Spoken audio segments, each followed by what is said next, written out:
আপনারা শুনতে পাচ্ছেন আমাকে?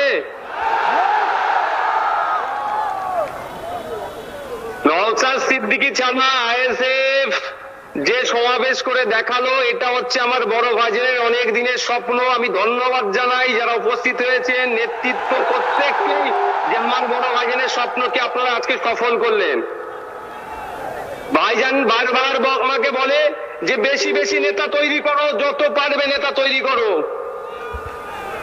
এটা আপনারা আজকে দেখিয়ে নেন। রাগ ক্ষোভ হচ্ছে নাকি আপনাদের?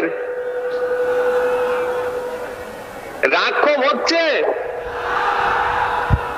আমারও রাগ ক্ষোভ হচ্ছে, কিন্তু এই রাগ আর ক্ষোভকে সঠিক পথে যদি কাজে লাগাতে আমরা পারি, তাহলে অপদার্থ ব্যর্থ তৃণমূল বিজেপির মিশ্রিত এই রাজ্য সরকারকে আমরা গঙ্গায় ছুঁড়ে ফেলতে পারবো গণতান্ত্রিক প্রক্রিয়াতে। তোমাদেরকে এই রাগ আর ক্ষোভটাকে ঠিক সঠিক জায়গায় সঠিক সময়ে কাজে লাগাতে হবে। তবে আজকে আমি একটা ঘোষণা দিচ্ছি, আমাকে যেহেতু বা আমাদেরকে কোর্ট যে নির্দেশনা দিয়েছে, সেই জন্য তো আমরা যেতে পারছি না। আমার বড় ভাইজান যেতে চেয়েছিলেন, আমি তাকে অনুরোধ করে আটকে দিয়েছি। তাকে বলেছি চলুন দুই ভাই মিলে 2026-এ ব্রিগেডে যাব, রাজ্য সরকারকে ওখান থেকে ভবিষ্যৎ করব গণতান্ত্রিক প্রক্রিয়াতে। 2026-এ আমরা ব্রিগেডে আসছি এবং আমাদের দলের প্রতিষ্ঠাতা প্রাণপুরুষ বীরজাদা আব্বাস সিদ্দিকী ভাইজানকেও আমরা সাথে নিয়ে ব্রিগেডের ময়দানে আসছি। আপনারা আসবেন তো?